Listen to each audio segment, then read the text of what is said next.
Raised within the picturesque surroundings of Naboo to a humble family, Padme Naberrie was as far removed from a Sith Lord as one could possibly be. Supremely gifted and well versed in politics, she would rise to become Queen of Naboo under the regal name of Amidala. During her stint as a queen, she would encounter the beginning of her end in the form of Anakin Skywalker. Her eventual secret marriage to the Jedi Knight would cause Anakin to fall under the influence of the secret Sith Lord Darth Sidious, whom Amidala had assisted during his guise as Sheev Palpatine. When Anakin became Darth Vader, Amidala had no intentions of going along his path, ultimately losing her will to live. But what if all along Padme was a Sith Lord? How would she handle the Clone Wars? Would Anakin still turn to the dark side? All of the answers are going to be unveiled. Stalking about her penthouse apartment, the Dark Lady of the Sith, Padme Amidala, was displeased at recent events. Having received news of Count Dooku being at the front of the Confederacy of Independent Systems, the Chancellor now wanted a Grand Army of the Republic. She knew what that was going to be. Clones made in Kamino, modelled on the bounty hunter Jango Fett. After all, she had played a role in its funding. Turning to the turbo lift, the doors opened, revealing the two Jedi of Anakin Skywalker and Obi-Wan Kenobi. Padme was happy to see that Anakin was still besotted by her presence. Other than Qui-Gon, the Jedi had never truly understood the power of Anakin. But now Qui-Gon had fallen, he could make for a worthy apprentice. Discussing plans to make the two Jedi her protectors, she later sensed bounty hunter Zam Vessel and crushed her with the raise of her hand before she could deploy her venomous arthropods. The Jedi rush in having sensed the danger, but they are oblivious to Padme's actions. Nonetheless, the Jedi decide that it was best for Padme to leave Coruscant, heading for Naboo with Anakin, a perfect opportunity to sway him to the dark side. As Anakin expressed his consternation at his role of a Jedi for obstructing their potential relationship, Padme suggests for Anakin to leave the Jedi Order, but he is not ready. Later in their retreat, Anakin experiences visions of his mother in grave danger. Padme urges Anakin to go and act on his visions, leading them to Tatooine. Following Anakin's actions closely, Padme could sense a dark side within Anakin taking over, as he had been too late to save his mother. Anakin, now consumed by his hate for the Tusken Raiders, hardly registered Padme igniting her lightsaber. Together they dispatch of the Tusken Raiders, with Padme using a full array of Force abilities to show Anakin that the Jedi had been limiting their teachings.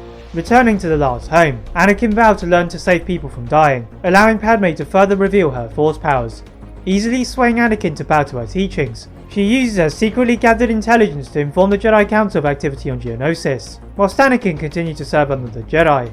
Meeting with the Jedi on Geonosis, a massive battle ensues in the Petranarchy arena, but with Padme giving the clones time to assemble themselves, Dooku is forced to escape. Anakin and Obi-Wan pursue Dooku, with Anakin still serving his role as Padme's protector. Heading into a cave, the gunship stops close to Dooku's ship, and the Jedi leap out. Anakin and Obi-Wan battle Dooku, but with Padme not having fallen out of the ship, and not in any danger, Anakin is more patient with Dooku. Obi-Wan is soon disarmed, with Dooku trapping him underneath a pillar and leaving him unconscious. This left a chance for Dooku to test out Skywalker's abilities, just as his master had wanted. But out of nowhere, he heard another lightsaber ignite. The crimson red blade of Padme illuminated the cave-like structure, and Dooku was unprepared for the Senator. Taking over from Anakin, the Dark Lady of the Sith moved at warp speed, making Dooku look amateurish and sluggish. Deciding to toy with the Sith Lord, she harnessed red Force lightning from her fingertips, sending Dooku into the wall. With renewed vigour, Dooku attempted to attack Padme, thinking that Padme used sorcery, but she used the pillar collapsing Obi-Wan and arrowed it into Dooku, ending the Sith Lord upon impact. Scooping up Dooku's hilt, she assists at stirring Obi-Wan to his feet, just as Grandmaster Yoda arrived. Giving the credit to Anakin, the Jedi Padawan continued his role of protector by travelling with Padme back to Naboo, leaving Yoda to deal with the fall of Dooku. Although they didn't doubt Anakin's ability, his dueling abilities were behind Dooku. Everything was not as they seemed. Whilst Padme and Anakin got secretly married on Naboo, the Jedi Council meet to discuss the death of Dooku and his subsequent successor. The death of Dooku remains a mystery, with only Obi-Wan, Anakin and Senator Amidala present. But with Obi-Wan unconscious at the time, they attempt a form of group meditation to try and recover any memories in the Force. The attempt is not successful, so they recall Anakin and Padme from Naboo. Standing in the centre of the council chamber, Anakin is knighted by the council, before being asked to recall what had happened with Dooku. Recounting the brief duel with Dooku, and what he had seen in Padme's duel, the Jedi Council are still skeptical of Anakin's story. But with rumours circulating of the Kaleesh warrior General Grievous being in command of the droid army, they would have to bypass this issue for now. After the meeting, Obi-Wan goes to Anakin's room, feeling as if his Padawan had been hiding something.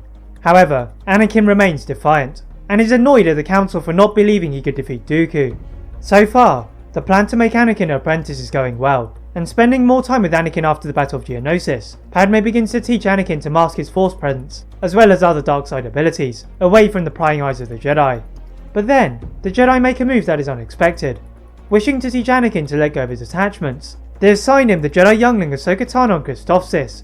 As Anakin overcame his initial dismay at being given a Padawan learner, he began to teach Ahsoka some elements of Padme's teaching, slowly swaying Ahsoka from the Jedi. Padme was sure that Palpatine would have sensed Anakin and Ahsoka moving away from the Order, and would want it himself. She had to do something about the clones before it was too late. Heading to Kamino by herself, Padme begins to initiate the beginning of the end. That is it for part 1 of What If Padme Was a Sith Lord. If you'd like to see a part 2, please like this video, and if you're new to this channel and my other channel, subscribe for more tips. And as always, leave a comment on what if you'd like to see next, and how I can improve my videos. Thank you very much for watching, and see you next time.